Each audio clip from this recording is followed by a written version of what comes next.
Good morning, bonjour, bonjour à tous. Bienvenue à cette session autour du Nation Branding, ou comment tirer profit des atouts du royaume pour redéfinir et maximiser la marque Maroc. Alors le Maroc avance aujourd'hui, comme vous le savez, avec une ambition claire, transformer ses atouts géographiques, économiques et culturels en puissance d'influence. Comme le rappelle Joseph Nye, père du soft power, l'attractivité est une forme de pouvoir. Et le royaume a désormais toutes les briques pour amplifier cette attractivité entre 3 continents connectés à plus d'une cinquantaine de marchés via des accords de libre-échange, moteur africain dans l'automobile, l'aéronautique et les énergies renouvelables. Le Maroc consolide sa place comme hub régional de stabilité, de commerce et surtout de coopération sud-sud. Il y a aussi, bien sûr, le volet identitaire et d'identité culturelle, le récit, l'émotion, la gastronomie, l'artisanat. Bref, la liste est très longue.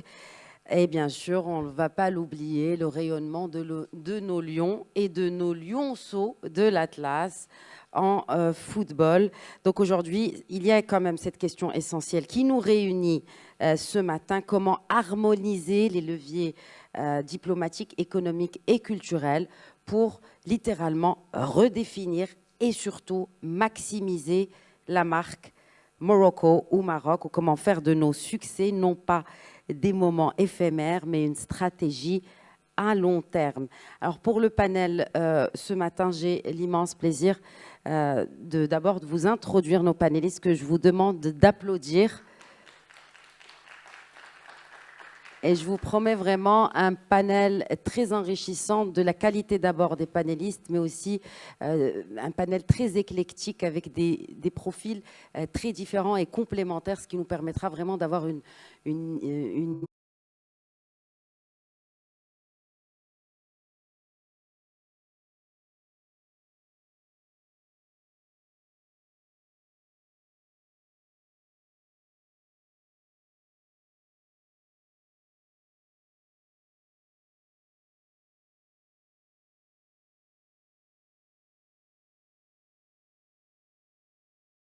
bien évidemment, et a passé près de 10 ans au sein de la direction des études de notre banque centrale, Banque El Maghreb. Bonjour Karim Okhri. Nous avons aussi avec nous, pour représenter l'entrepreneuriat, la présidente de Morocco Entrepreneur, Hatim Zineb, qui va donc nous parler aussi de comment construire une marque Maroc qui soit attractive pour les entrepreneurs de par le monde. Robert Govers, qui est senior partner chez Anhalt & Co. Il a mené de nombreuses missions auprès du gouvernement du Chili, notamment de l'Islande, des Pays-Bas, des Émirats arabes unis. Bref, aussi une connaissance assez large des différents marchés. Il a aussi été président, fondateur de l'International Place Branding Association. Nous avons aussi avec nous, je vous disais vraiment, c'est un panel très éclectique, le président de l'Institute for European Perspective and Security, Emmanuel Dupuis. Vous pouvez lever la main, comme ça on vous reconnaît. Pour ceux qui ne vous connaissent pas encore, j'en doute, cher Emmanuel. Et donc voilà, connaît très bien le marché, bien sûr, connaît la diplomatie parallèle comme la diplomatie classique et l'analyse stratégique prospective. J'ai à ma gauche le CEO de BM Partners et directeur de la Chambre de commerce Maroc RDC, Jean-Marie Mbuyi, donc avec aussi cette perspective entre le Maroc, entre Rabat et Kinshasa, n'est-ce pas, Monsieur Mbuyi? Et last but by no means least, 2 autres Marocains sur ce plateau. Un représente ce concept même de la régionalisation avancée. Il est président de la Chambre de commerce, d'industrie et de services de la région Rabat Salé Kenitra. Il joue vraiment un rôle actif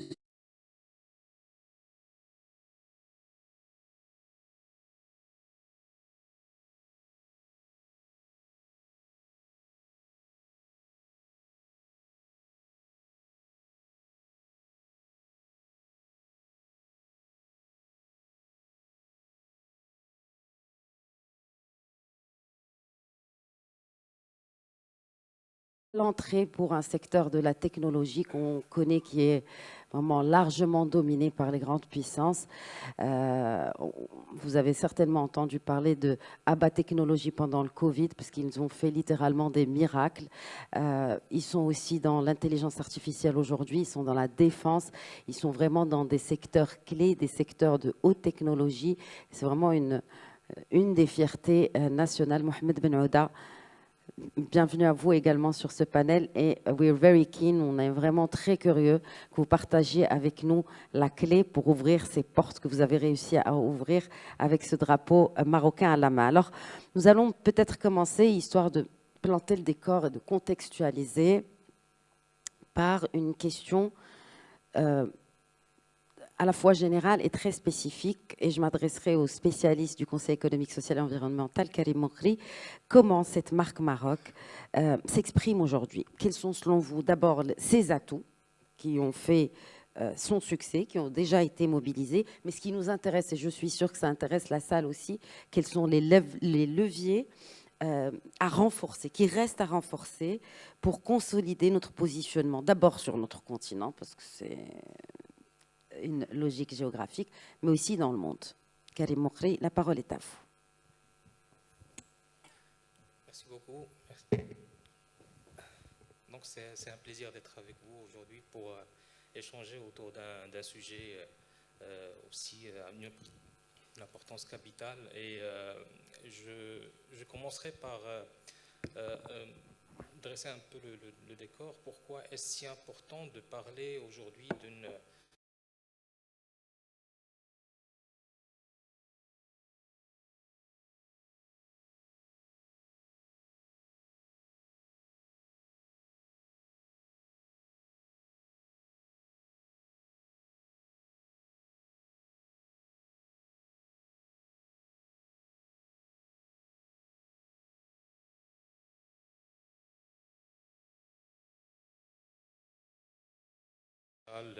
réflexe protectionniste. Donc c'est des facteurs qui créent beaucoup d'incertitudes et un manque de visibilité pour les acteurs internationaux, qu'ils soient États, multinationales, investisseurs, importateurs, exportateurs, même les talents et les touristes. Et dans ce contexte-là, que cherchent ces acteurs internationaux en fait? Ils cherchent de plus en plus la sécurité. On est vraiment descendu au bas étage de la pyramide de Maslow, on cherche vraiment de la sécurité et on cherche des partenaires stables, des partenaires qui aspirent confiance et qui en même temps vont donner des opportunités d'investissement, de commerce, de mobilité.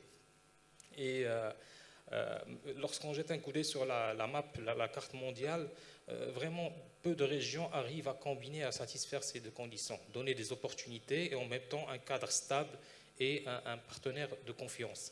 Et je pense que c'est là où l'opportunité se présente pour le Maroc pour consolider justement son image et ses atouts en tant que pays qui offre un cadre stable, rassurant et en même temps qui offre beaucoup d'opportunités pour ses partenaires en termes d'investissement, en termes de commerce, en termes de tourisme, mais aussi en termes de partenariat sur des secteurs stratégiques.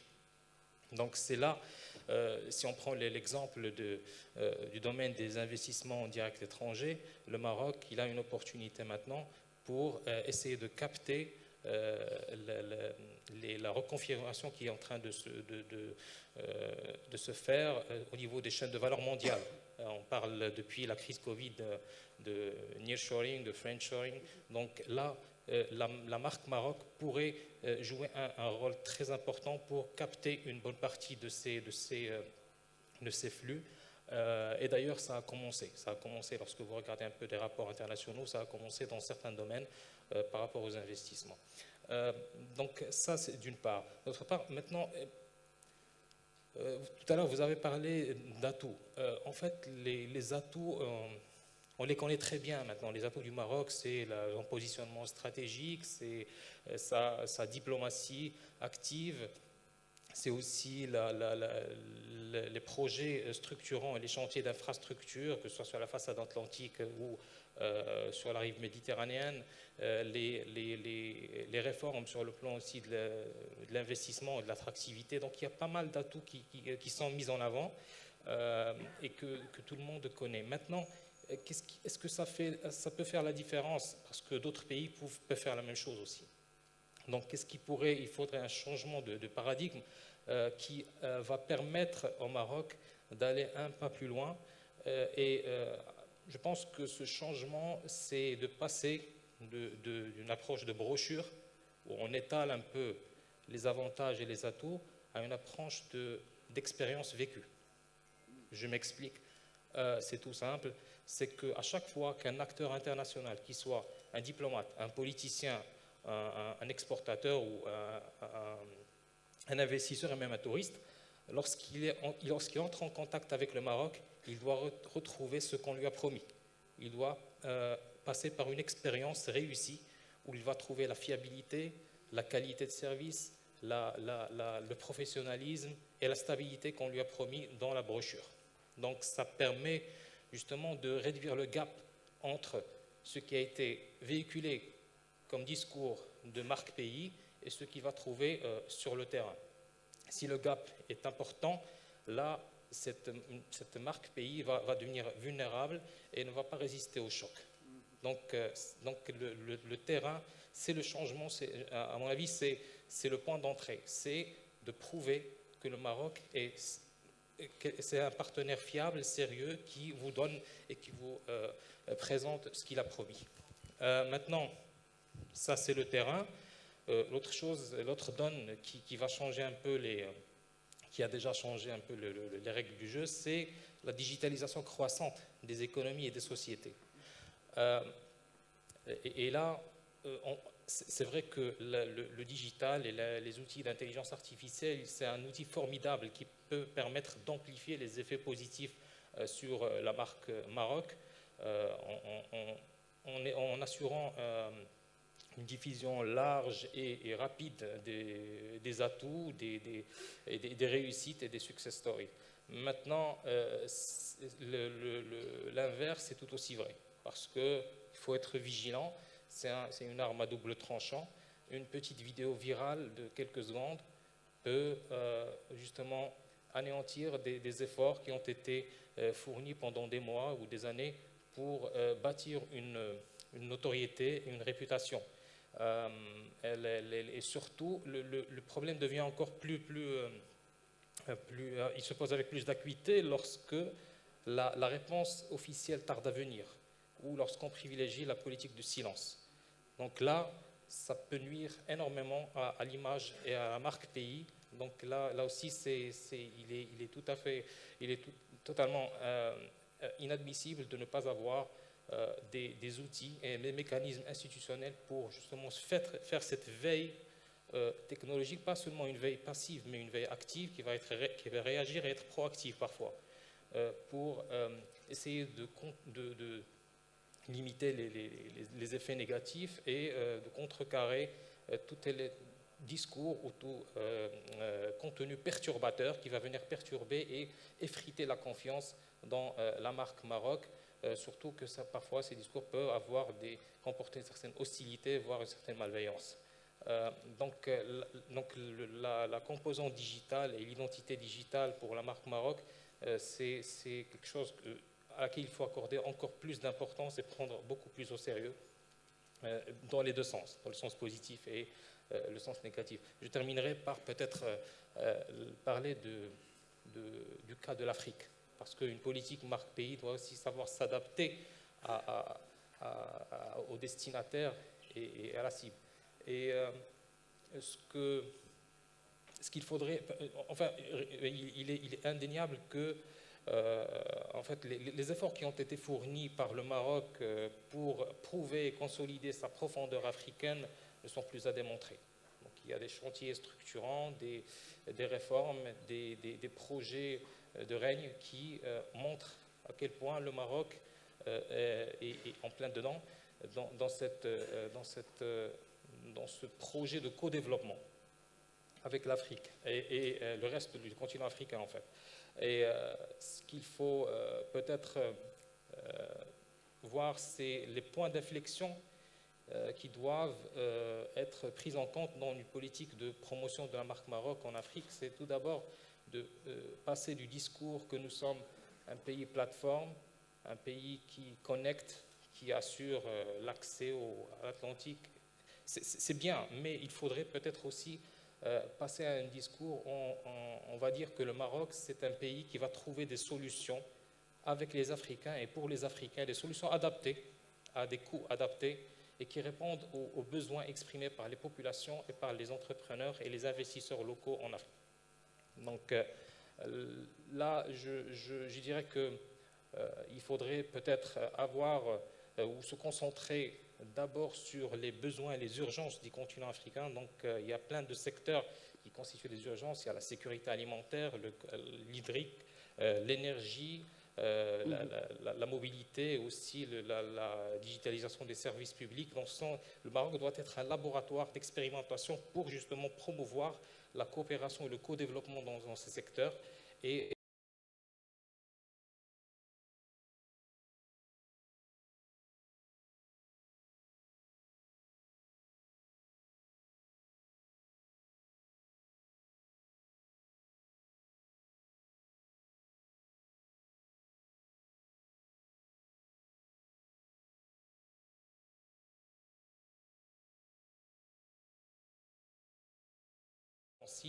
les think tanks france-africains, etc. Donc merci beaucoup, merci Karim Oukri. Ben, voilà, c'est pour vraiment, on a la contrainte du temps.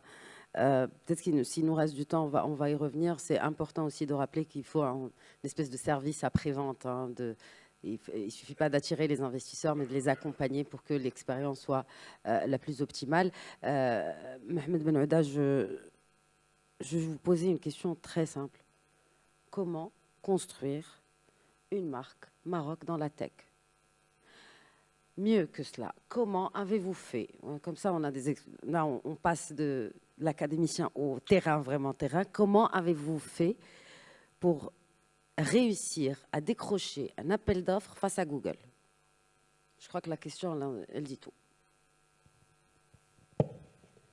En tout cas, merci à toutes et à tous. C'est toujours un plaisir d'être avec vous. Bien sûr, Karim, tout à l'heure, il a bien cité sur la marque Maroc. C'est-à-dire aujourd'hui, la marque Maroc inspire la confiance, déjà. Je vais répondre à la question sur Google, mais en 2 secondes rapidement. La marque Maroc inspire confiance. Inspire confiance parce qu'il y a des décennies de travail profond, avec une vision royale qui était très claire autour de la souveraineté et de la nouvelle ère industrielle, qui a permis de à la fois consolider, mais aussi accélérer beaucoup de chantiers industriels et d'infrastructures et sociaux qui sont très importants. Ce qui fait encore la différence du Maroc, au-delà effectivement de ce positionnement géographique. Il y a du sens, il y a de la résilience, il y a de l'humanité, il y a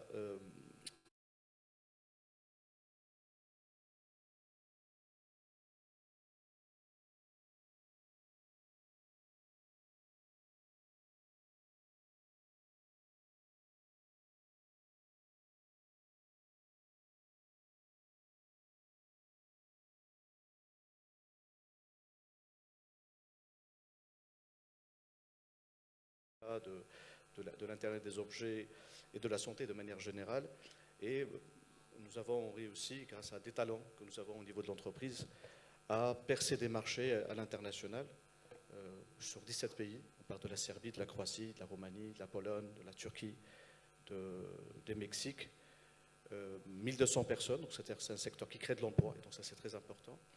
Et donc comment on a pu justement gagner, je dirais, un appel d'offres face à Google dans un marché de l'automotive, par exemple, c'était déjà le questionnement sur le positionnement stratégique de l'entreprise. Quelle est la différenciation? Parce que vous n'allez pas venir comme ça gagner un appel d'offres. On a compris qu'il y a 2 gros acteurs. Il y a ce qu'on appelle les Operation Technology, les acteurs comme Siemens, Schneider, General Electric, qui fabriquent des équipementiers. D'accord. Et vous avez de l'autre côté des acteurs de l'IT. C'est du Google, du Microsoft, du SAP, du Oracle, etc. Donc ça fait 2 gros acteurs. Un qui est proche de Operation Technology, c'est-à-dire de l'automatisme, de l'électronique, et l'autre, ils sont proches de l'informatique. Donc on a compris que la différenciation va venir en se positionnant à faire parler l'informatique avec l'électronique. Ça, c'était vraiment le positionnement de base. D'abord, en 2020, en investissant dans 3 usines au Maroc, dans l'Internet des objets, parce que quand on parle de l'Internet des objets, donc vous avez l'informatique et vous avez l'électronique. Donc il a fallu déjà, dans un premier temps, construire une capacité concrète pour pouvoir fabriquer ce qu'on appelle des IHM dans l'industrie, des objets comme des capteurs de température, vibration, humidité, pression, etc., pour pouvoir digitaliser davantage les usines et accélérer leur transformation pour mettre en place ce qu'on appelle l'industrie 4.0 ou les smart factories de manière générale. Donc ça, c'était le premier palier. Et donc en construisant cela avec déjà des multinationales présentes au Maroc, comme Aptiv, comme Lafarge et d'autres derrière. Moi, je prends le cas de Aptiv, par exemple. On a démarré dans les usines de Tanger, de Meknès, de Oujda, etc. Et petit à petit, avec cette confiance qui était installée, qui était démontrée sur le terrain, on est parti en Tunisie, on est parti en Serbie, en Croatie, etc., jusqu'à qu'on arrivait à une taille critique qui nous a permis justement de concourir à des appels d'offres internationaux. C'est-à-dire qu'avant de gagner, je dirais, cet appel d'offres-là, il y a quand même une série successive de beaucoup de mini-réalisations, de mini, je dirais, c'est des projets structurants qu'on a pu gagner pour y arriver. Donc ce qui fait que lors de cet appel d'offres en question, que ça fait maintenant 1 année et demie qui a été achevé, les acteurs de l'IT sont venus avec une offre purement software. Parce que c'était un projet, par exemple, de ce qu'on appelle Connected Workers. Dans un premier temps, le client avait formulé la problématique, c'est une problématique de gestion software de la productivité des opérateurs au niveau des usines. Et donc, l'angle d'attaque de l'appel d'offres, c'était HRIS, Human Resource Information System. Donc, nous, on a redéfini le projet en disant que ce n'est pas un projet d'informatisation, c'est un projet qui va au-delà. C'est un projet, de productivité. D'accord ? C'est un projet que ça nécessite de rajouter des objets connectés dans les usines et de venir justement avec une offre globale, intégrée, qui intègre à la fois les objets connectés, mais aussi l'IT. Donc, ce qui fait que cette différenciation de ABA, c'était vraiment sur la base de l'IoT, sur la base de lien entre l'informatique et l'électronique. Beaucoup de personnes parlent de l'IA, par exemple. Si on prend le marché de la technologie au niveau mondial, on parle de 15 000 milliards de dollars.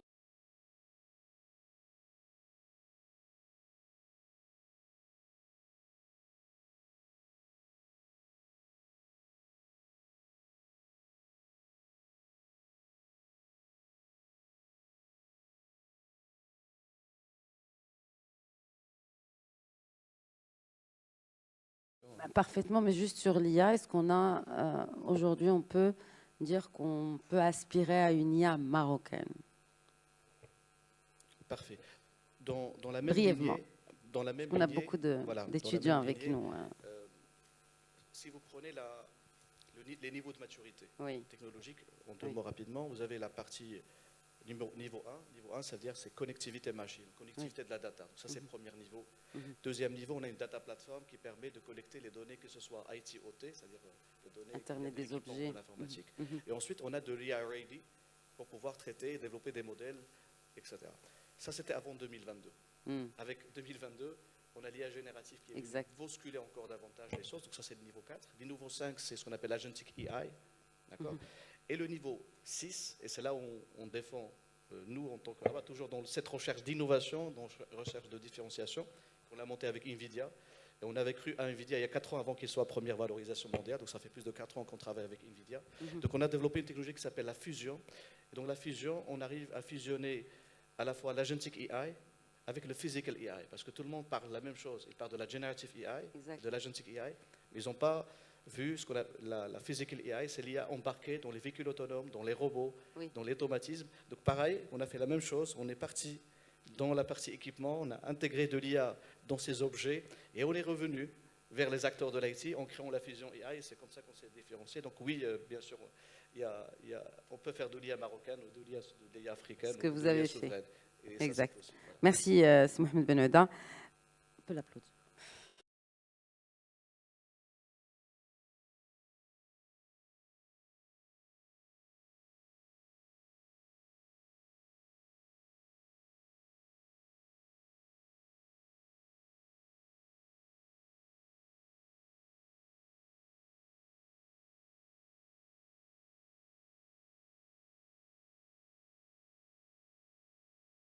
par la diaspora marocaine, par les Marocains du monde, notamment dans l'entrepreneuriat. Zine Hatim, de par votre expérience en tant que présidente de Entrepreneurs Morocco,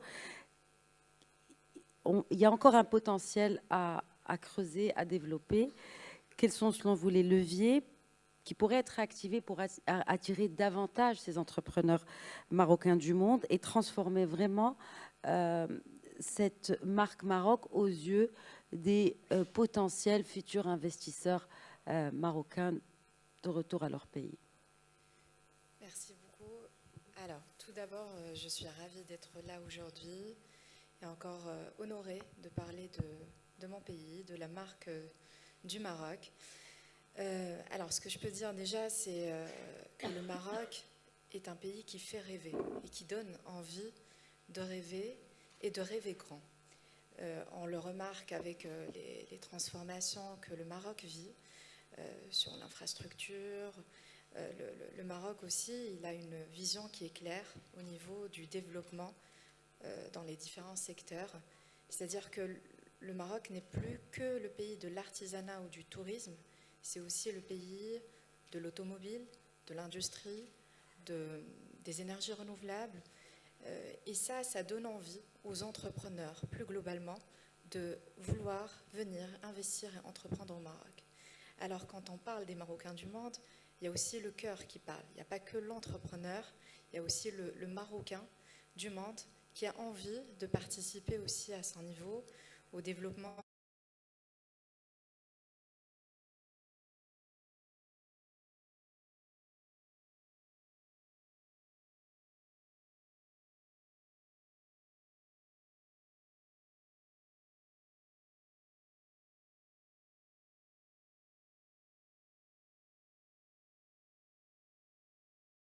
administrative, la charte de l'investissement qui est récemment sortie et qui donne énormément de possibilités aux entrepreneurs de bénéficier notamment de subventions.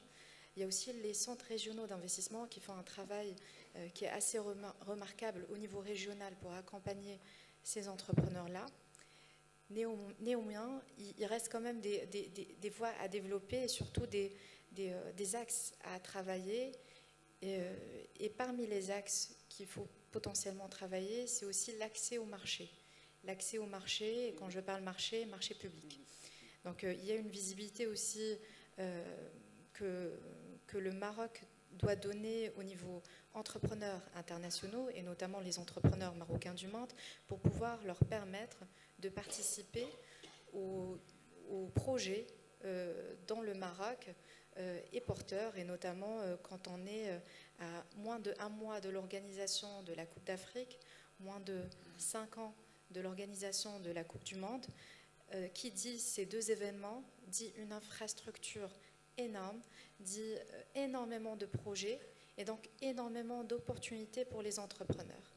Et parmi ces entrepreneurs, il y en a aussi les Marocains du monde qui peuvent aussi apporter une solution et donc peut-être créer une banque à projets, une banque de projets spéciale pour ces deux événements où les Marocains entrepreneurs du monde peuvent être sollicités pour être fédérés, être porteurs aussi de solutions.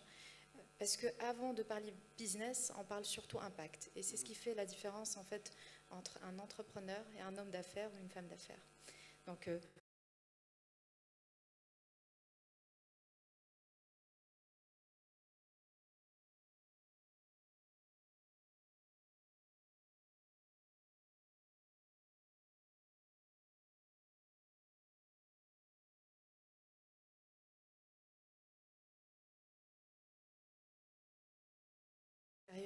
et quand on est sur le terrain.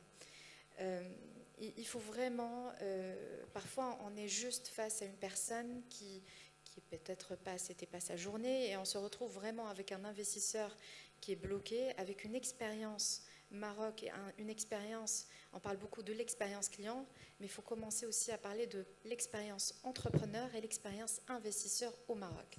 Et ça, c'est vraiment quelque chose à développer pour qu'on puisse aussi allier l'image qu'on essaie aussi de porter au niveau international avec le concret et avec le terrain, avec ce qui se passe réellement sur le terrain. Et le troisième point que je peux parler aussi, c'est le financement. Quand on parle de financement, c'est vrai qu'il y a les banques au Maroc, ils ont fait un travail de soft power énorme au niveau européen, au niveau mondial, pour accompagner et pour aussi donner envie aux entrepreneurs des Marocains du monde, plus globalement, de pouvoir investir au Maroc. Mais investir ne veut pas dire simplement investir dans l'immobilier. Il faut aussi que les banques au niveau international jouent un rôle d'investissement impact. Et quand je parle investissement impact, c'est-à-dire investir dans les startups, investir dans d'autres secteurs, que donner la possibilité à ce Marocain du monde d'acheter un appartement ou un terrain, mais il peut aussi faire partie d'un projet porté par un entrepreneur marocain. Et la banque peut aussi être un intermédiaire entre cet investisseur à l'étranger et l'entrepreneur au Maroc. Donc le Maroc, plus globalement, vit un moment qui est exceptionnel et moi je suis vraiment très fière de, à chaque fois que je rentre,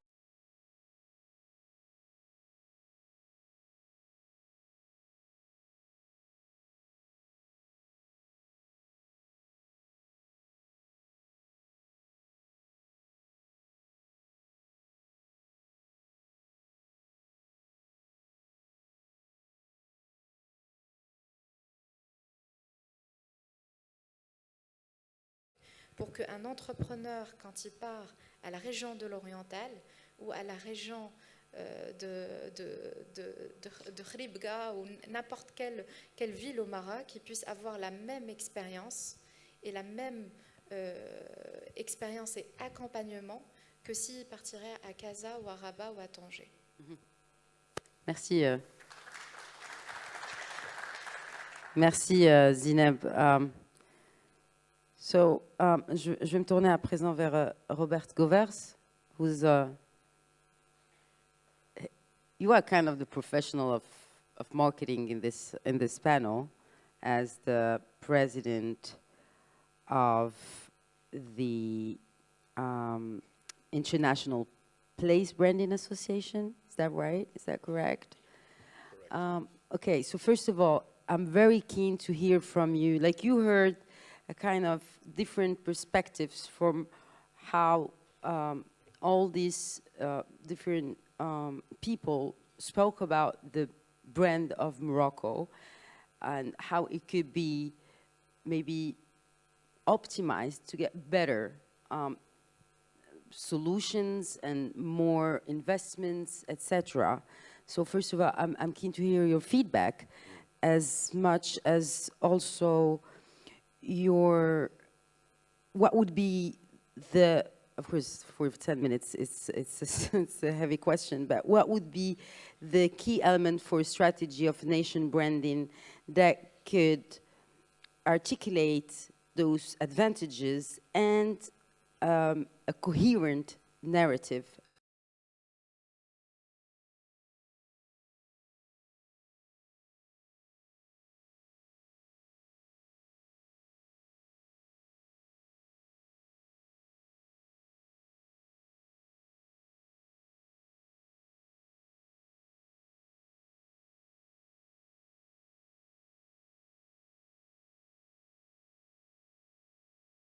Because I think trust was mentioned quite a few times, and I think when we're talking about nation brand, trust is essential.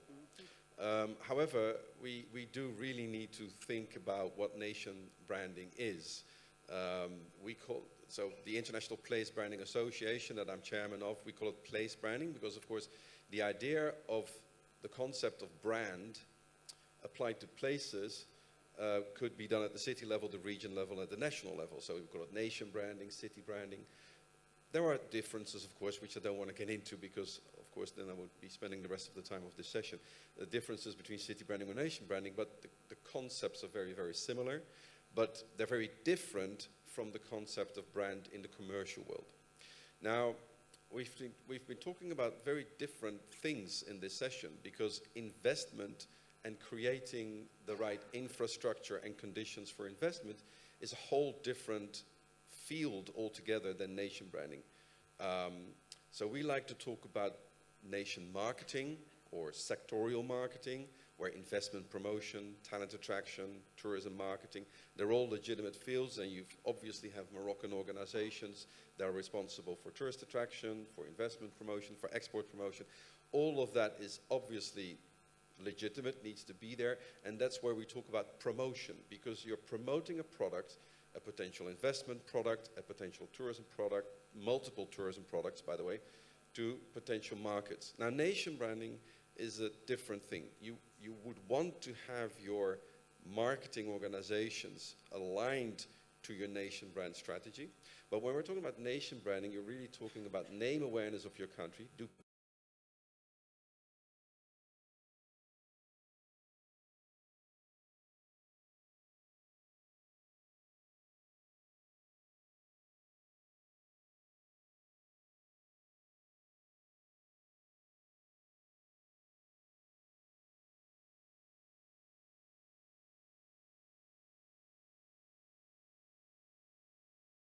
you have with this country?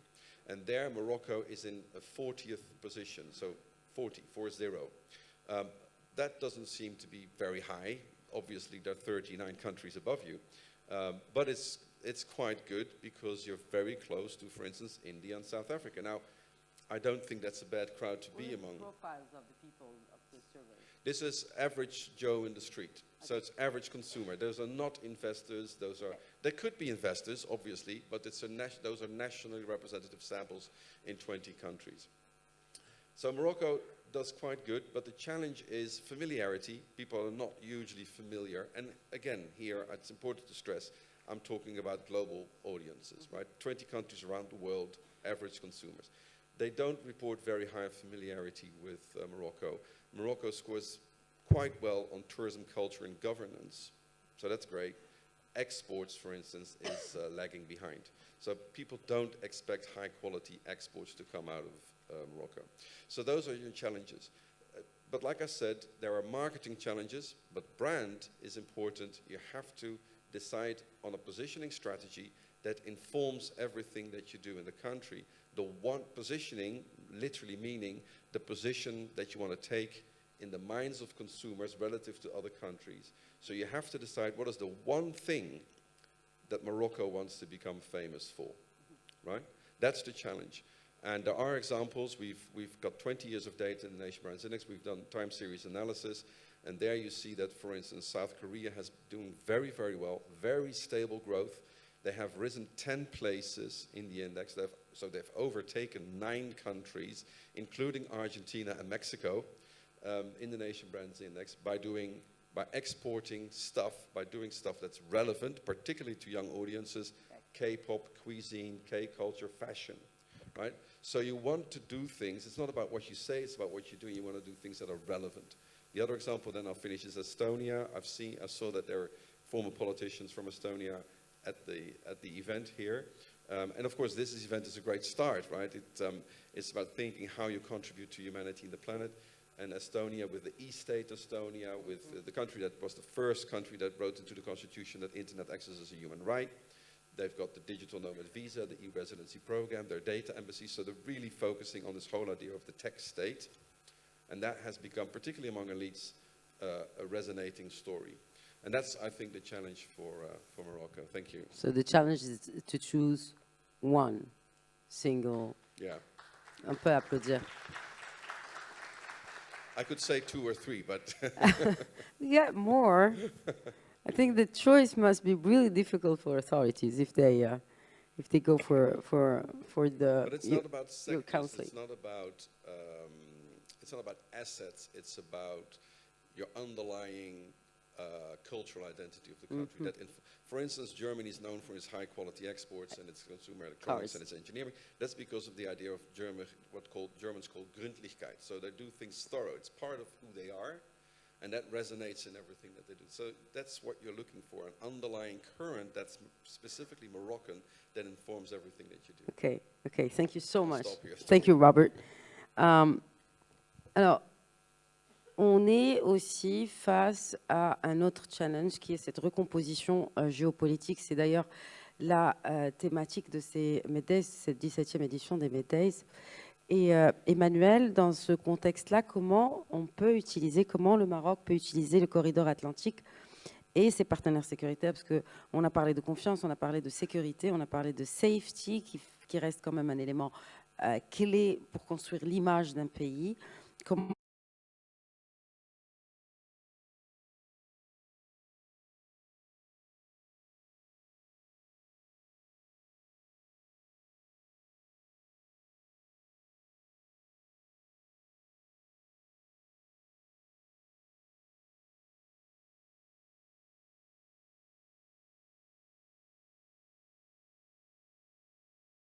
diplomatie à 360 degrés, je cite ce que le roi avait évoqué, une diplomatie proactive, une diplomatie subtile, une diplomatie habile, une diplomatie finalement multilatérale, et sans doute un des meilleurs éléments de cette marque marocaine.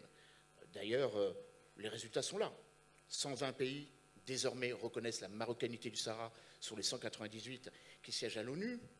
85% donc des États de l'ONU ne reconnaissent pas la soi-disant haute entité, et que de ce point de vue, la diplomatie a fait son œuvre. Elle a d'autant plus fait son œuvre qu'elle s'inscrit, comme vous le dites, à 360 degrés, de Tanger au cap de Bonne-Espérance, ou de Tanger à La Guira jusqu'au cap de Bonne-Espérance, avec cette logique d'avoir une dimension afro-atlantique, maghrébine, dans l'unité du Maghreb arabe, hélas, pas au rendez-vous depuis 1989, mais dans une logique panafricaine, faut-il le rappeler, la diplomatie du Maroc est une diplomatie du long terme.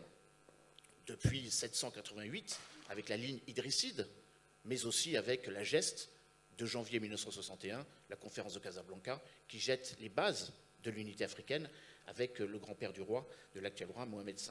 Donc une diplomatie du long terme, une diplomatie en profondeur, et une diplomatie qui finalement est multidimensionnelle. Une diplomatie officielle, vous l'avez évoqué, on ne cesse de le rappeler, avec ce que l'on pourrait appeler une deuxième marche verte diplomatique. Un think tank américain, l'Atlantic Council, rappelle que 50 ans après la marche verte, le Maroc s'est inscrit dans une nouvelle offensive de séduction internationale qui fait des provinces du Sud le futur Eldorado ou la future Californie de l'Afrique, avec toute sa dimension du désenclavement, ça a été évoqué, désenclavement des provinces marocaines qui sont enclavées, les 3 sur les 12, mais désenclavement aussi de tout le continent africain, avec ce merveilleux projet proposé par le roi à l'occasion du 48e anniversaire de la Marche verte, le 6 novembre 2023, face à l'Atlantique 2030, liaisant les 23 pays de la façade atlantique, mais finalement dans une forme de verticalité diplomatique qui va bien au-delà du continent africain, du nord du continent européen jusqu'au sud du continent africain, et d'une certaine façon en rappelant que la centralité n'est plus sur l'Atlantique Nord, mais sur l'Atlantique Sud, avec l'émergence de ces coopérations multi-continentales que l'on appelle souvent des coopérations sud-sud, ou ce sud global qui n'est pas si global que ça, mais il faudrait une journée pour en discuter. Alors une diplomatie habile, une diplomatie subtile, mais aussi une diplomatie qui s'inscrit à la fois dans une diplomatie officielle et une diplomatie non officielle. La diplomatie spirituelle est aussi un élément important, avec la manière dont l'islam soufi, depuis le XVIIIe siècle, a fécondé l'ensemble des partenaires du Maroc à l'époque de la Tchigania de Fès, hier, et aujourd'hui avec l'Institut Mohamed V qui forme les imams, avec cette notion de désenclaver, cette notion d'intégrer, cette notion de coopérer.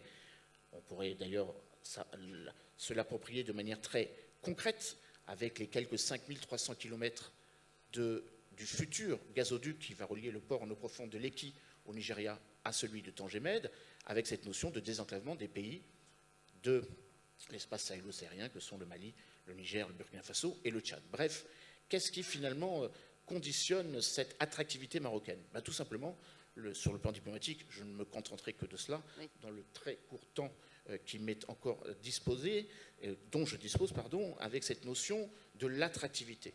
Faire en sorte que le Maroc puisse aider d'autres pays qui ont besoin d'être plus présents sur la scène internationale. Un certain nombre de pays qui d'ores et déjà ont décidé d'ouvrir des consulats à Laayoune et à Darla, ils sont au nombre de 30, avec une dimension marocaine qui va aider l'insularité stratégique avec un certain nombre de pays, notamment des îles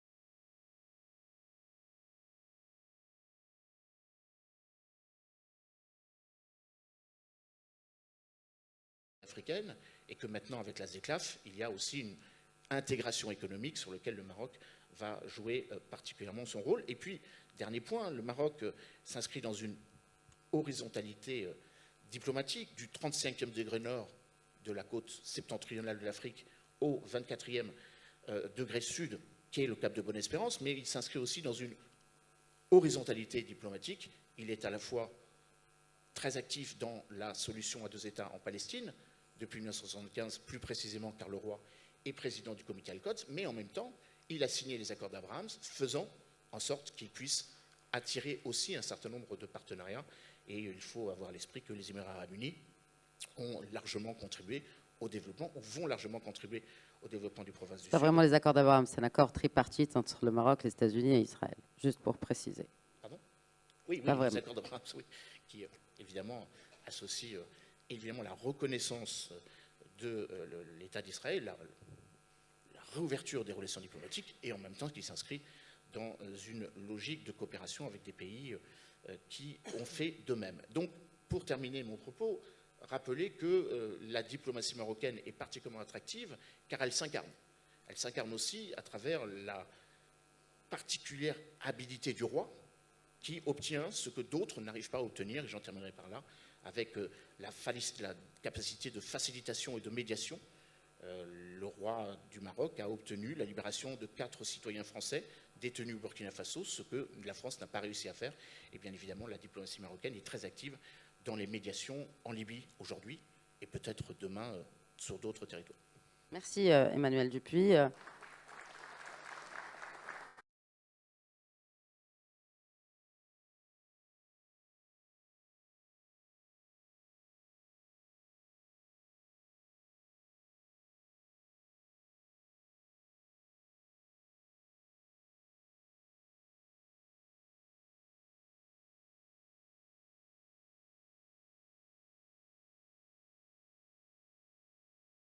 À Kinshasa depuis plusieurs décennies maintenant.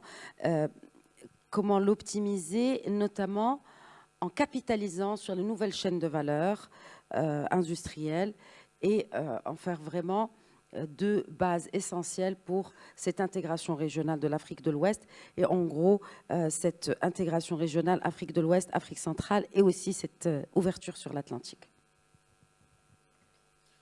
Merci beaucoup Khadija pour la question et pour l'invitation à participer à ce panel.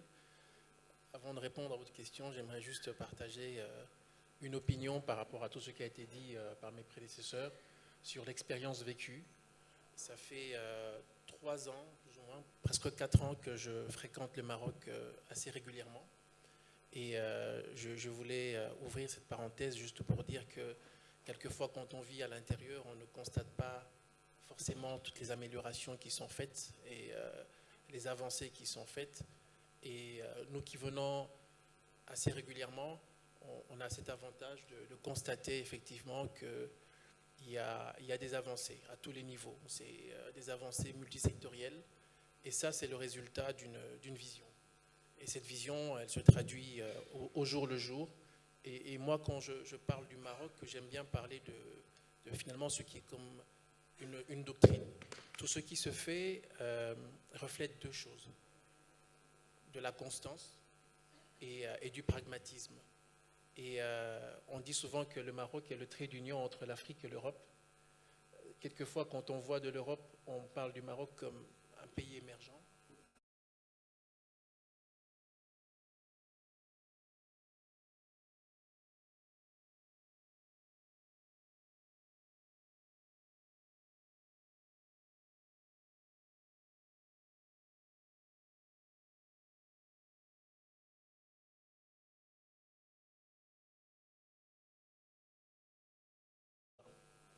Maintenant, pour parler du renforcement de la coopération entre le Maroc et la RDC, c'est vrai que ces 2 pays africains qui ont, de par l'histoire, un lien très singulier, une amitié certaine et un soutien sur des causes qui sont des causes profondes à ces 2 pays.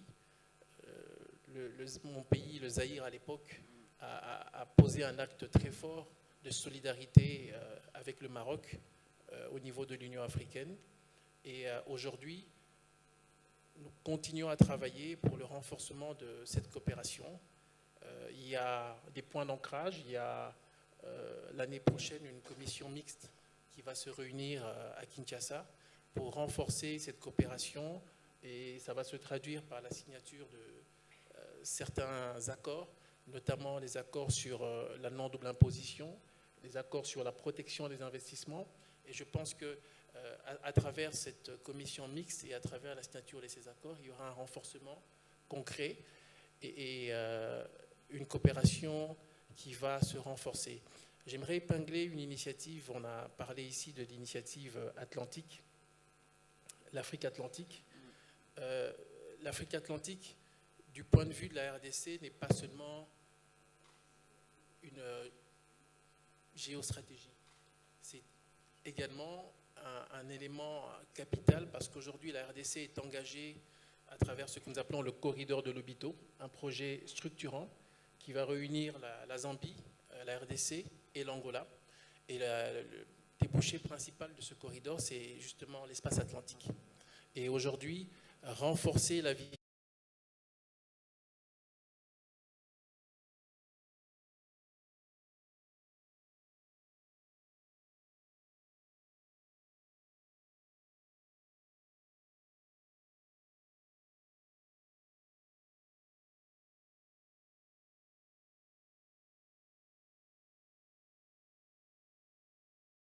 faire de cet espace atlantique un espace de coopération renforcée pour ce transfert de technologie et le renforcement de nos deux industries.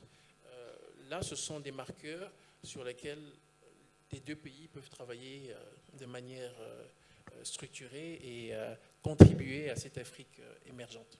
Et d'autant plus que ce sont deux maillons très forts de cette chaîne de valeur industrielle en tant que pays grand producteur de matières premières et un pays qui a déjà fait des avancées notables sur des secteurs très demandeurs en matières premières, en l'occurrence l'automobile, l'aéronautique, exactement. Et pourquoi pas peut-être aussi co-industrialiser ensemble. Merci beaucoup, Monsieur Mbui. Et nous allons finir par la région de Rabat-Salé-Kénitra pour avoir vraiment à présent une perspective et des prospectives aussi de cette région. Quelles sont les priorités qui, selon vous, Hassan Sakhi, en tant que président donc, de la région, qui doivent être mises en avant pour faire de cette région un modèle d'intégration entre infrastructures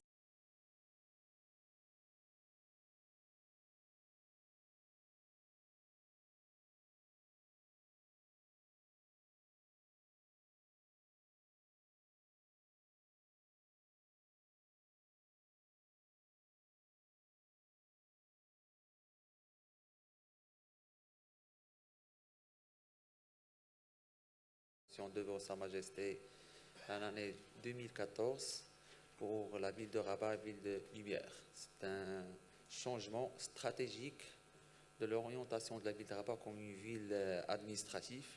Dans autre orientation, c'est une ville de culture, ville économique.